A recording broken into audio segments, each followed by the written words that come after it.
Mengapa kita perlu membedah artikel ini?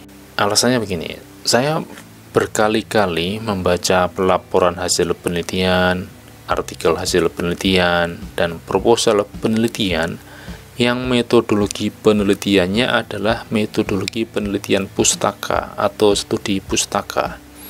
Tetapi para penulisnya tidak menjelaskan bagaimana langkah-langkah metodologi penelitian pustaka atau studi pustaka.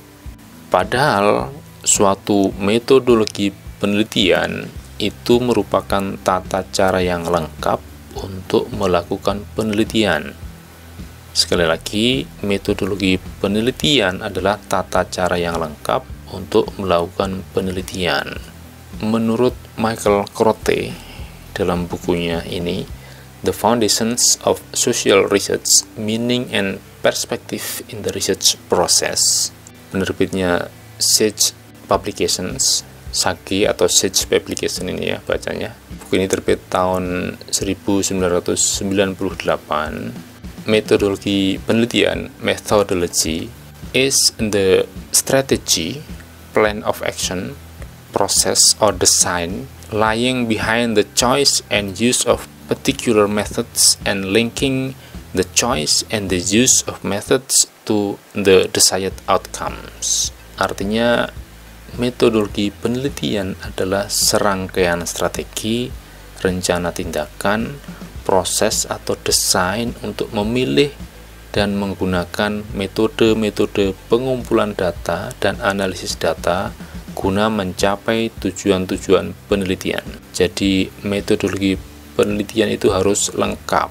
Masih menurut Michael Krote, metode penelitian, methods ini ya, adalah techniques or procedures used to gather and analyze data related to some research question or hypothesis.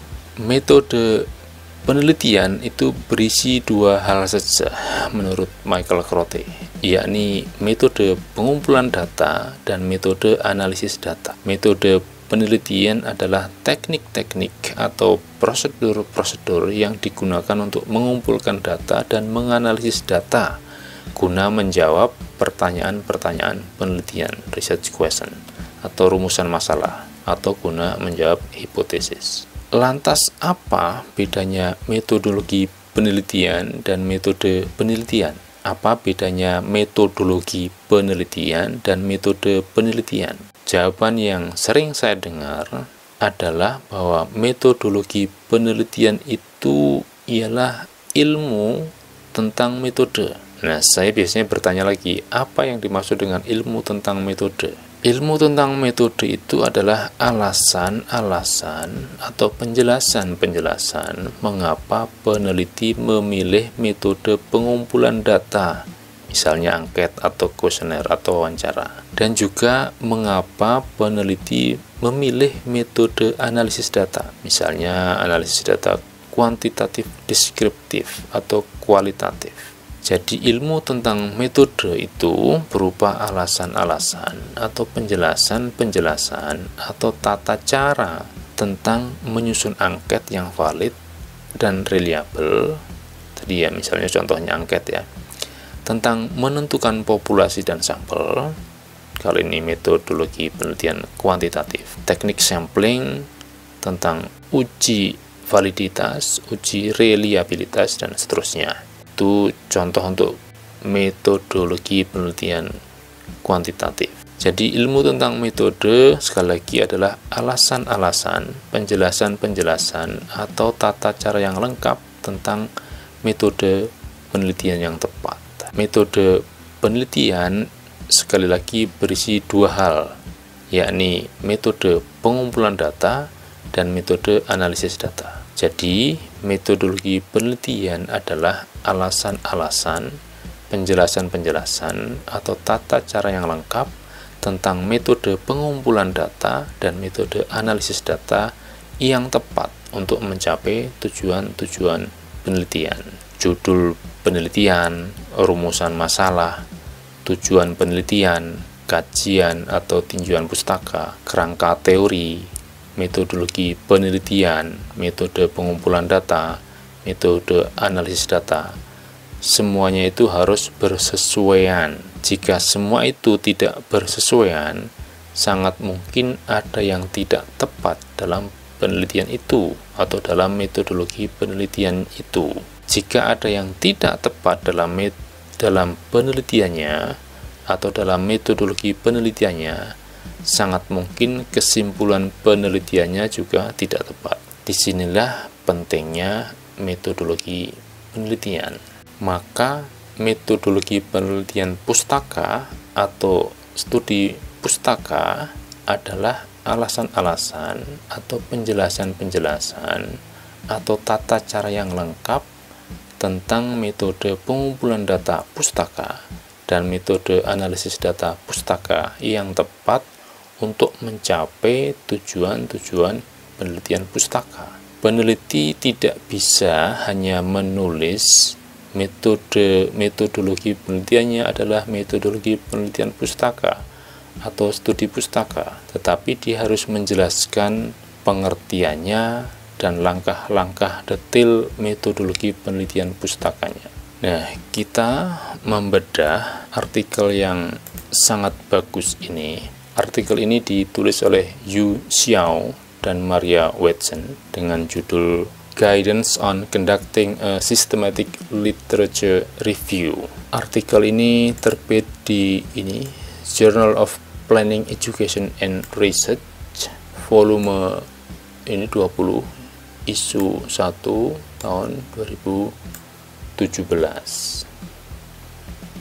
Journal of Planning Education and Research ini di Scopus, indeks Scopus memiliki H-index 68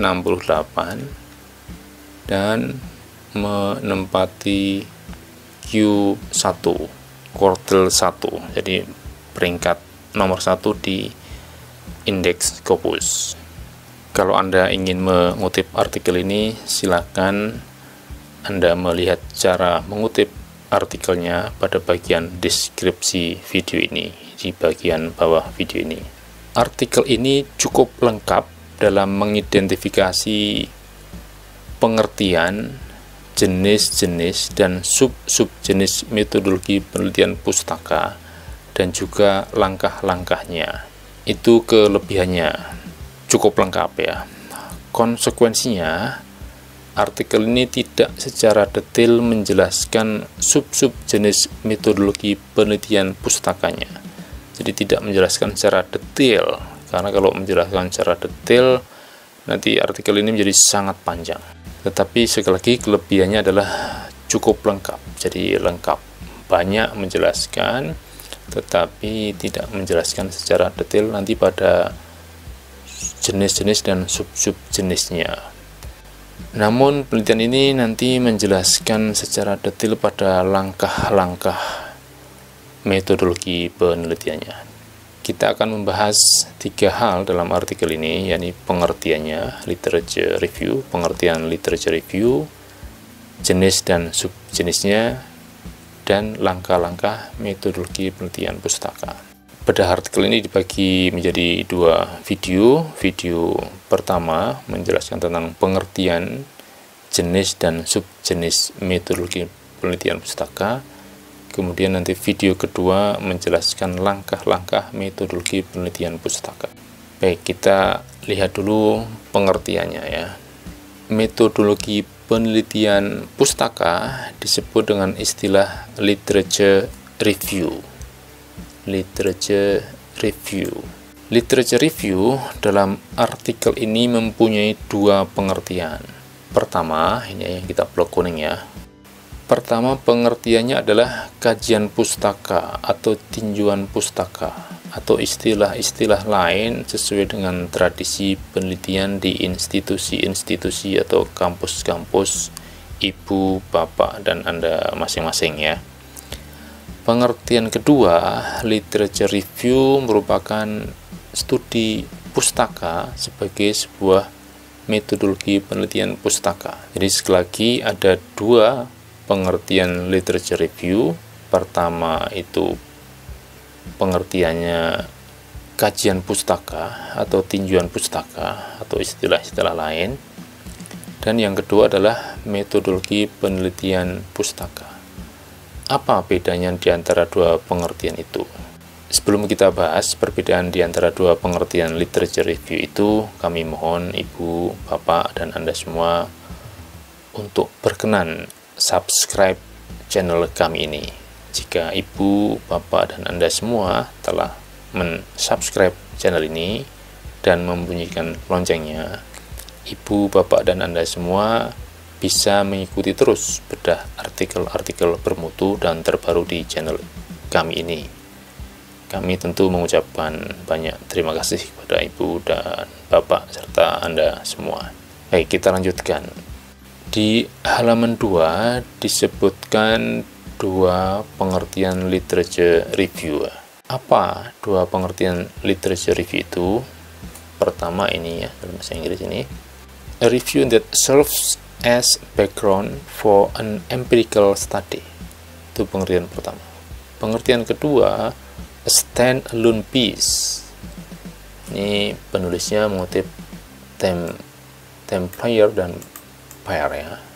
A review that serves as background for an empirical study itu artinya kajian atau tinjauan atau ulasan pustaka yang berfungsi sebagai latar belakang untuk penelitian empiris.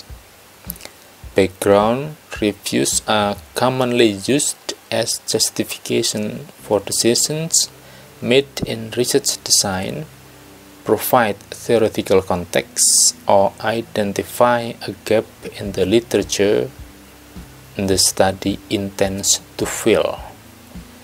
Kajian atau tinjauan atau ulasan pustaka sebagai latar belakang penelitian itu umumnya menjadi alasan untuk membuat desain penelitian, research design.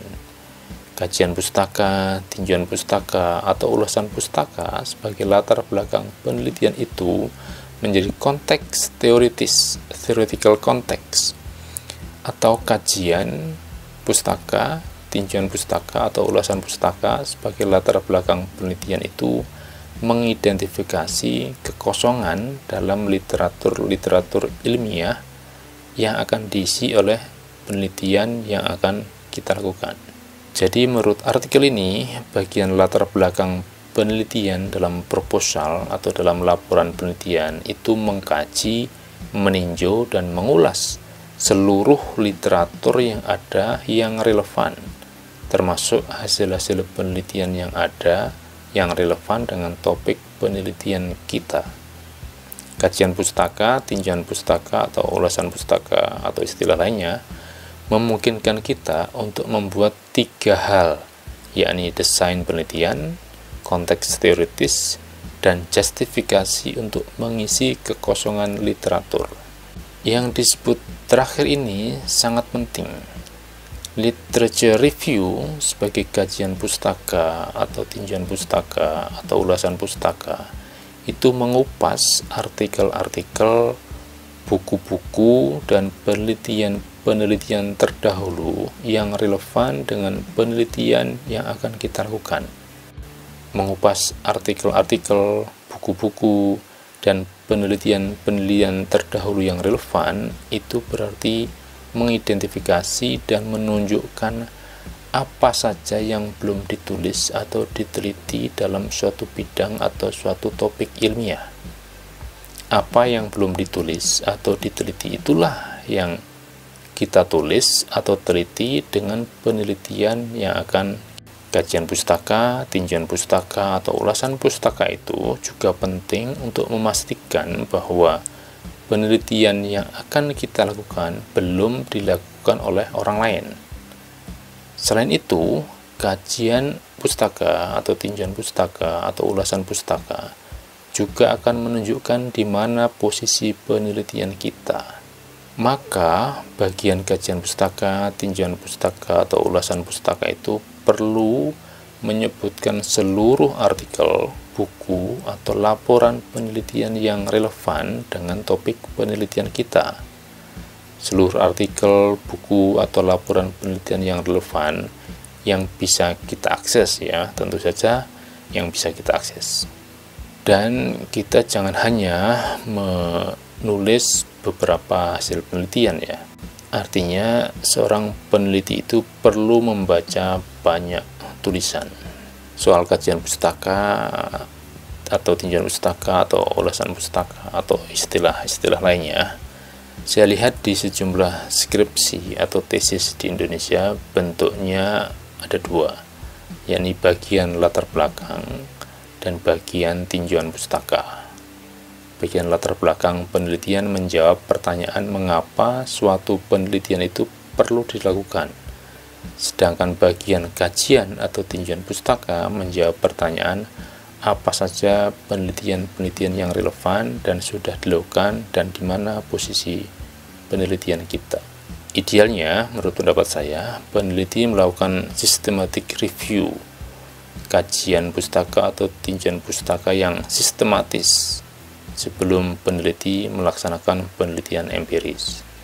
Kemudian literatur-literatur yang relevan dengan topik penelitian empiris kita dipakai sebagai latar belakang penelitiannya.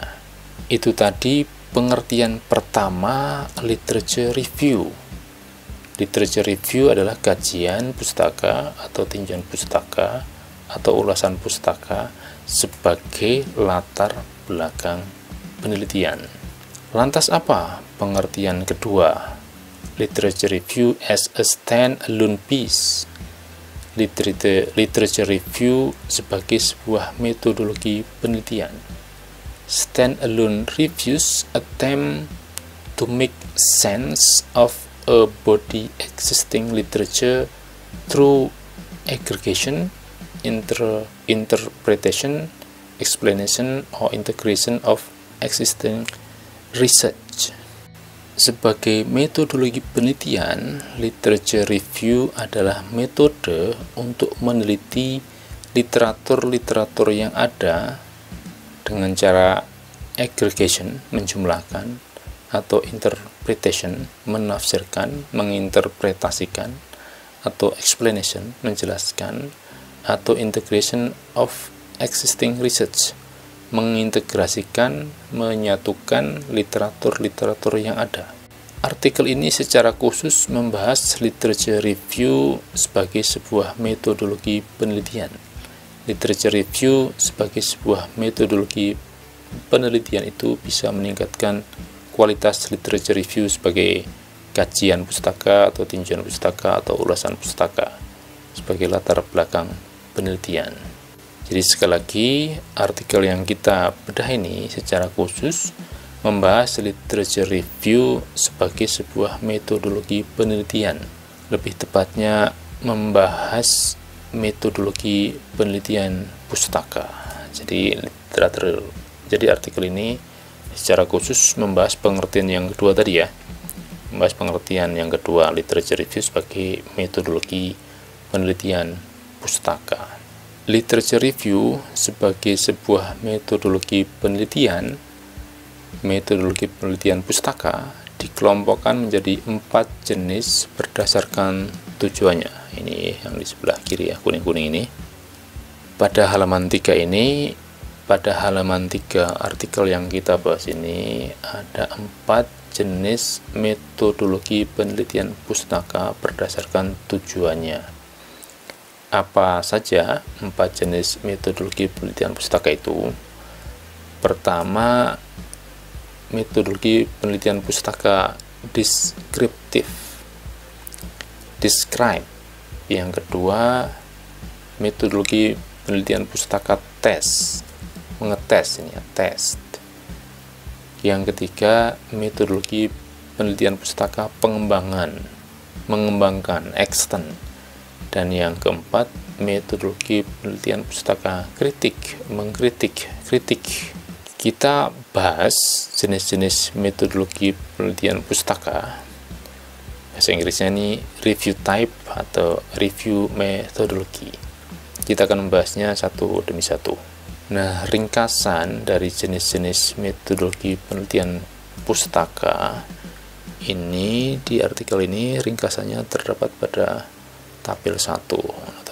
Nah, ini ringkasan dari 4 jenis metodologi penelitian pustaka ini.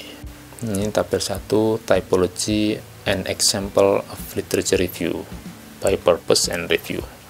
Ini yang pertama tadi kan jenisnya adalah descriptive, to describe, mendeskripsikan. Ini jenis literatur yang diteliti, all literature types. Kemudian ini ada review type-nya, ada naratif, review, ada tekstual dan seterusnya. Kemudian ada metodologi deskripsinya, penjelasan metodologinya, deskripsi metodologinya. Ini penulisnya sudah meneliti banyak literatur, ini dari Green, Johnson, and Adam tahun 2001. Ini contohnya Gordon, Richardson, dan kemudian ini contoh, ini ya deskripsi contohnya ya, apa yang dimaksud dengan narrative review. Nah, tadi ada 4 jenis ya. Ini ada describe, mendeskripsikan, deskriptif. Yang kedua, jenis metodologi penelitian pustaka tes. Ya, namanya tes ya, namanya tes.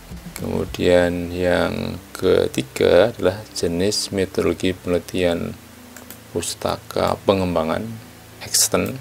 Yang keempat adalah metodologi penelitian pustaka kritik. Ini ringkasannya ya, nanti Anda bisa. Nah, kita akan membahas satu demi satu ya. Jadi kita sudah masuk ke bagian kedua ya. Tadi bagian pertama adalah pengertian literature review. Yang kedua adalah jenis-jenisnya dan sub-sub jenisnya. Baik, jenis pertama adalah metodologi penelitian pustaka deskriptif. Jenis ini paling banyak dijumpai dan paling mudah dikenali.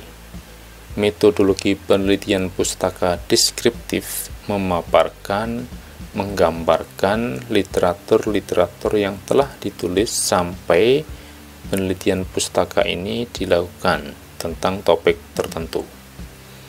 Metodologi penelitian pustaka deskriptif ini paling banyak macamnya.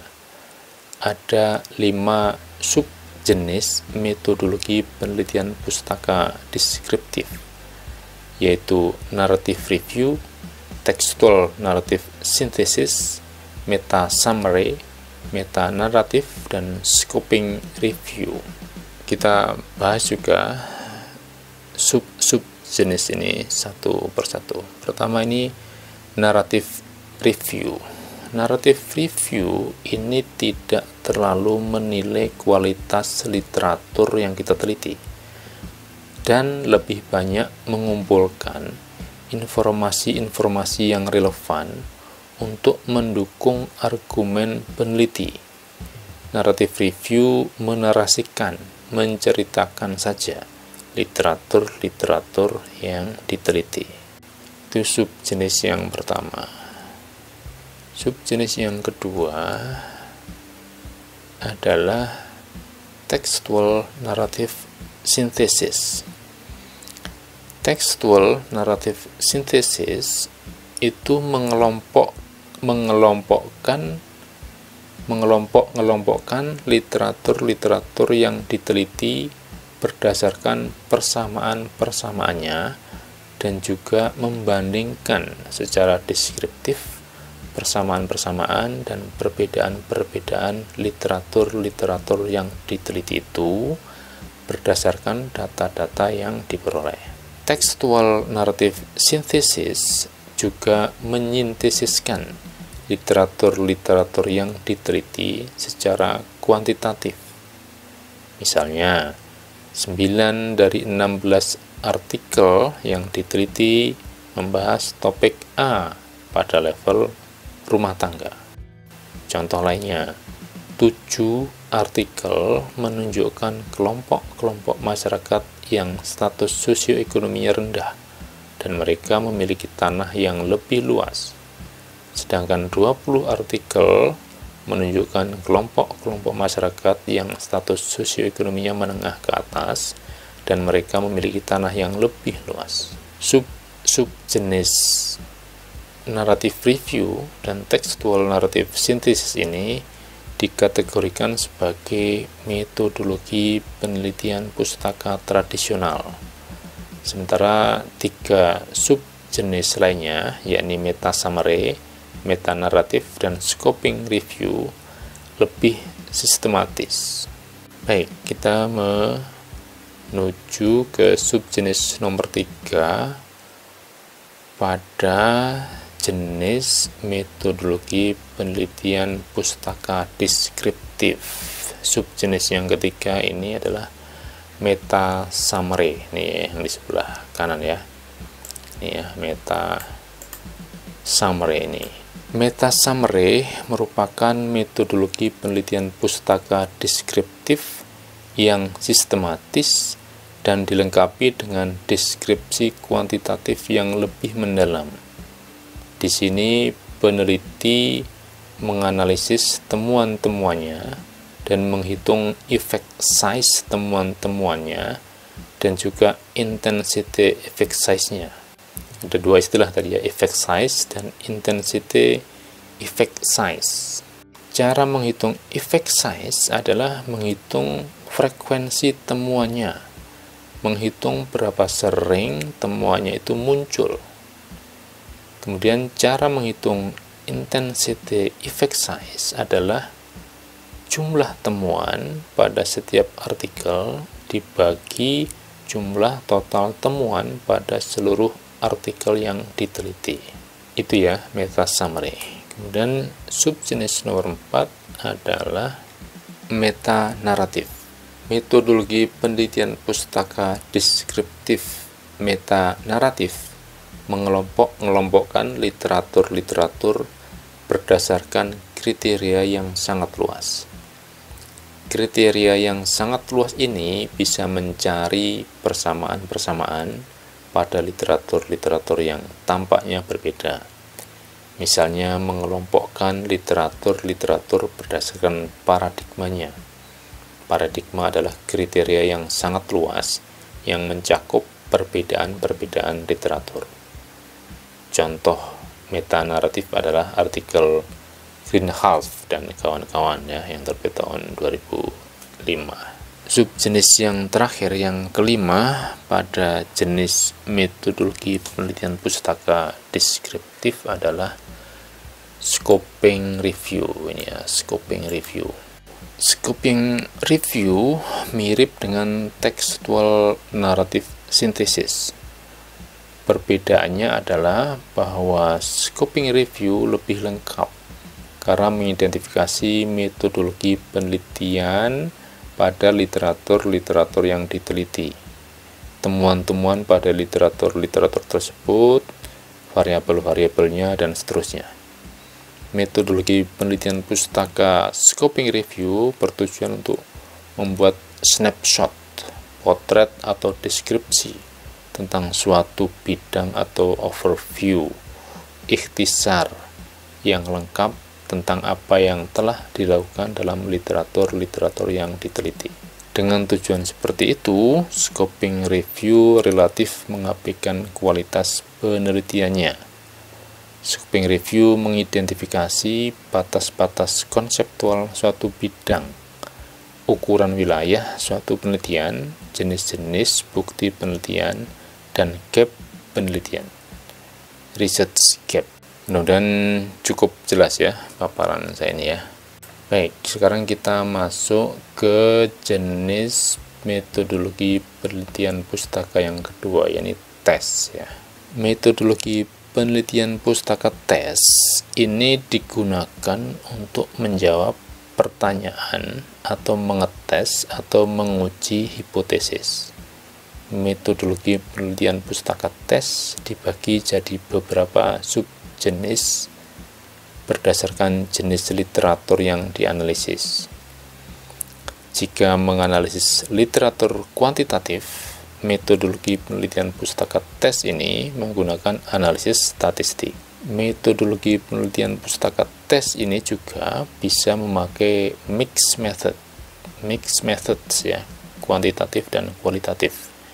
Metode campuran atau gabungan dari metode kuantitatif dan kualitatif. Ada 4 subjenis metodologi penelitian pustaka tes, yaitu meta-analysis, Bayesian meta-analysis, yang ketiga realist review, dan yang keempat ecological triangulation.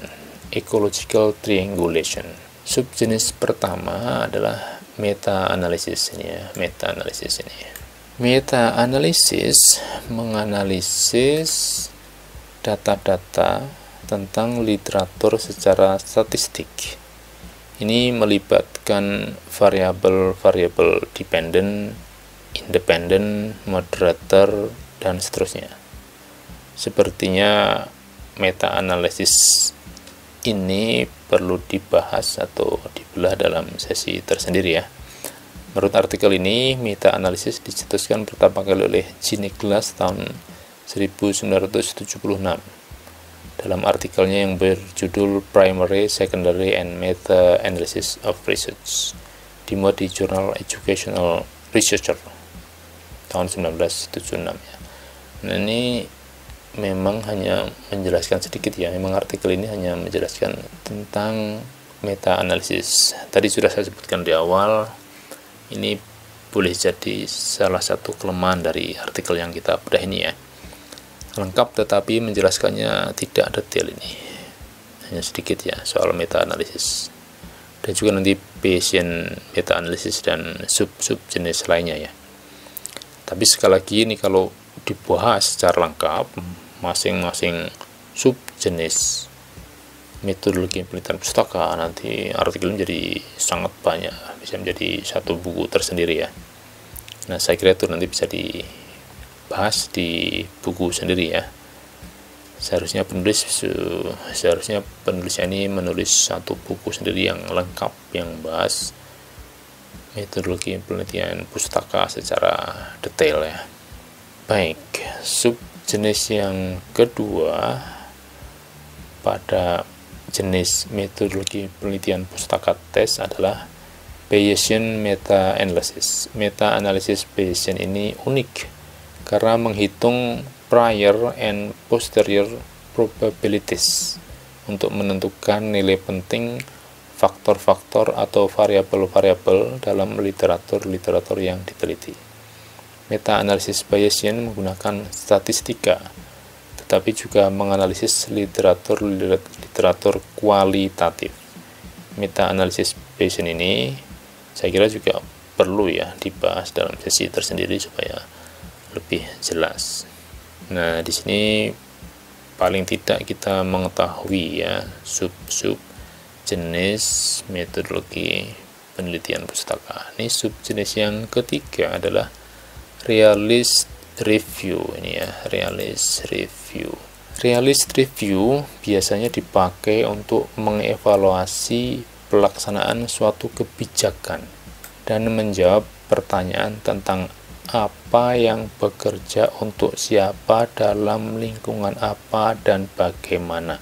Itu ya, realist review menjawab pertanyaan tentang apa yang bekerja untuk siapa dalam lingkungan seperti apa dan bagaimana. Format analisis datanya fleksibel.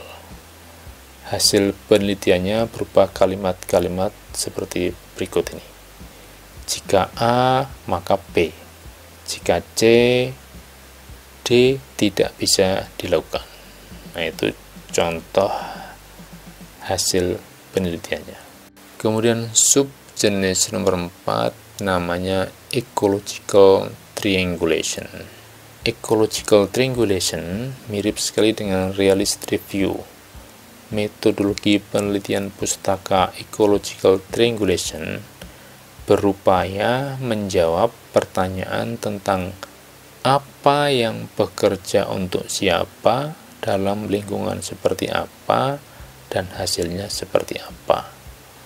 Analisis datanya dipandu oleh pertanyaan-pertanyaan tersebut dan dibuat matriks. Ecological triangulation juga mirip dengan meta study yang mempertimbangkan meta method metadata, dan metateori. Ini sekilas tentang ecological triangulation. Pembahasannya nanti akan lebih jelas pada bagian langkah-langkah metodologi penelitian pustaka ya, di video yang kedua, di video yang pertama. Baik, kita sudah membahas dua jenis metodologi penelitian pustaka, yakni metodologi penelitian pustaka deskriptif dan metodologi penelitian pustaka tes, dan juga sub-sub jenisnya. Yang ketiga, kita akan membahas jenis metodologi penelitian pustaka ketiga, yakni metodologi penelitian pustaka pengembangan ya. Nah, ini extend ya, extend ini yang kolom kanan ini ya, extend ini. Ini jenis yang ketiga, metodologi penelitian pustaka pengembangan. Metodologi penelitian pustaka pengembangan ini tidak sekadar ringkasan, tidak sekadar meringkas. Metodologi penelitian pustaka ini membangun konstruk-konstruk baru yang lebih tinggi atau membangun teori baru. Jika meneliti literatur kualitatif, literatur kualitatif, metodologi penelitian pustaka pengembangan ini menganalisis konsep-konsep dan second order constructs dan kemudian mengubahnya menjadi third order constructs. Literatur yang diteliti harus serupa supaya bisa disintesiskan. Literatur yang diteliti dengan metodologi penelitian pustaka pengembangan ini seringkali literatur hasil penelitian kualitatif atau mixed methods. Metode kualitatifnya merupakan payung besar yang disebut metasintesis. Ada 6 subjenis metodologi penelitian pustaka pengembangan, yakni metaetnografi, ini ya subjenisnya ya, metaetnografi, thematic synthesis, meta-interpretation, meta-study, critical interpretive synthesis, dan framework synthesis. Mari kita diskusikan satu demi satu secara ringkas. Yang pertama adalah metaetnografi. Metaetnografi ada 7 langkah utama metodologi penelitian pustaka metaetnografi. Ada 7 langkah. 1. Memulai penelitian. 2. Menentukan apa minat dan topik penelitiannya. 3. Membaca literatur tentang topik tersebut. 4. Menentukan bagaimana hubungan di antara literatur tersebut. 5. Membaca literatur yang diteliti dari perspektif literatur lain yang juga diteliti. Istilahnya translating the studies into one another. Langkah yang keenam adalah menyintesiskan pembacaan lintas literatur tersebut. Dan langkah terakhir nomor 7, memaparkan sintesis tersebut. Ini 7 langkah dalam subjenis metaetnografi. Ada 3 teknik analisis data pada metaetnografi, yakni 1. Reciprocal translational analysis, 2. Refutational synthesis, 3. Line of argument synthesis. Reciprocal translational analysis serupa dengan analisis isi, content analysis. Refutational synthesis mengidentifikasi kontradiksi dalam literatur yang diteliti, membuat sanggahan-sanggahan dan kemudian menjelaskannya. Line of argument tadi teknik analisis data yang ketiga, line of argument synthesis, serupa dengan membanding-bandingkan dan kemudian membuat interpretasi umum.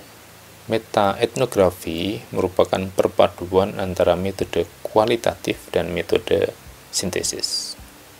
Itu tadi subjenis meta-etnografi. Sekarang kita lihat subjenis nomor 2, namanya thematic synthesis. Ini ya, yang kolom sebelah. Thematic synthesis menganalisis tema-tema pada literatur-literatur yang diteliti. Tema-tema itu diklasterisasi atau dikelompok-kelompokkan dan kemudian disintesiskan menjadi tema-tema analitis.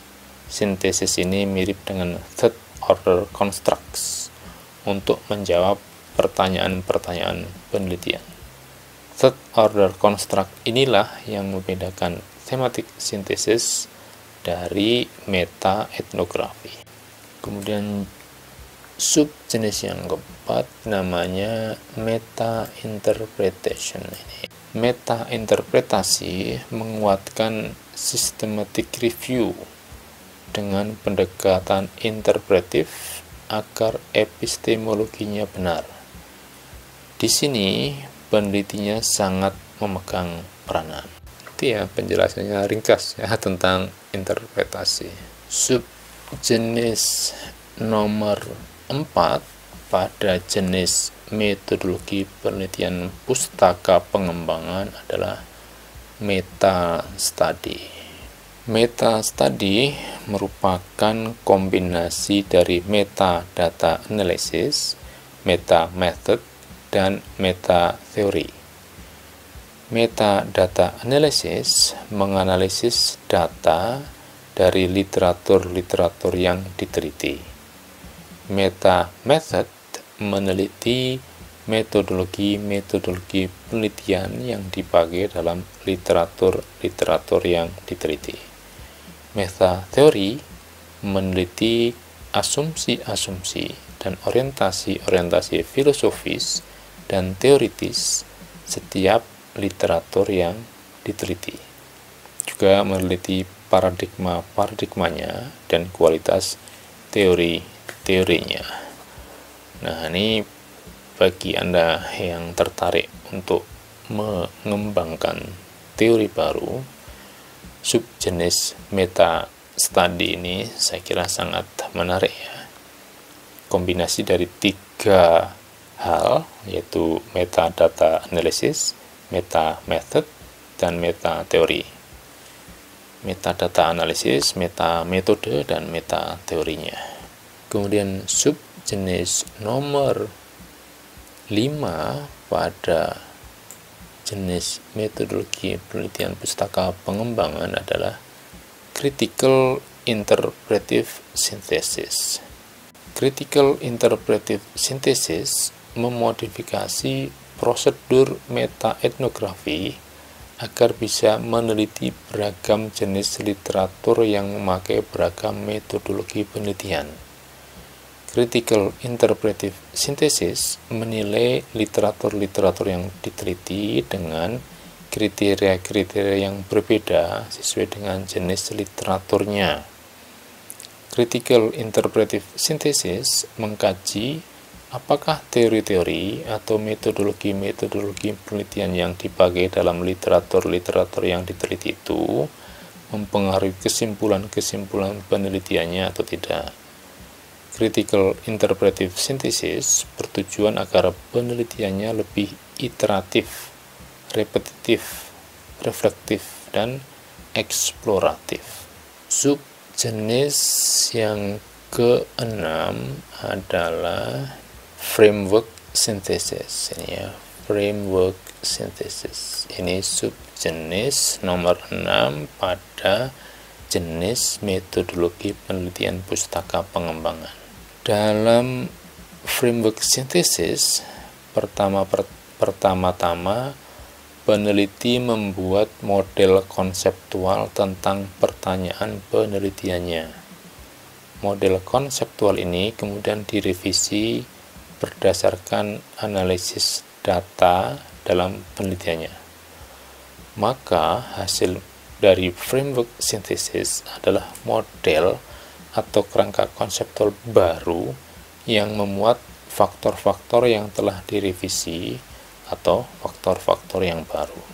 Itu ya jenis metodologi penelitian pustaka pengembangan dengan subjenisnya sebanyak 6 ya, 6 buah subjenis metodologi penelitian pustaka pengembangan. Sekarang kita bahas jenis metodologi penelitian pustaka yang terakhir, yakni kritik. Metodologi penelitian pustaka kritik ini ya. Masih ingat 3 jenis metodologi penelitian pustaka sebelumnya? Ya, deskriptif, tes, dan pengembangan. Dan jenis yang keempat adalah kritik. Metodologi penelitian pustaka kritik ini membandingkan serangkaian literatur yang diteliti dengan serangkaian kriteria tertentu. Metodologi ini tidak menggabungkan atau menyintesiskan literatur-literatur yang diteliti, tetapi menilai literatur-literatur tersebut berdasarkan kriteria atau ukuran tertentu untuk menyimpulkan apakah literatur-literatur tersebut bisa diterima atau tidak. More or less acceptable. Sampai di sini, pertanyaannya adalah, bisakah sebuah penelitian yang kita lakukan menggabungkan atau mencampur jenis-jenis dan sub-sub-jenis metodologi penelitian pustaka? Jawabannya bisa. Nah, ini istilahnya adalah hybrid review. Istilahnya adalah hybrid review ini ya, yang kolom kanan ini. Hybrid review adalah metodologi penelitian pustaka gabungan atau campuran. Jadi kita bisa menggabungkan, mencampurkan jenis-jenis dan sub-sub-jenis metodologi penelitian pustaka tadi di atas yang sudah kita jelaskan. Nah, selanjutnya bagaimana langkah-langkah metodologi penelitian pustaka? Kita akan bahas di video yang kedua.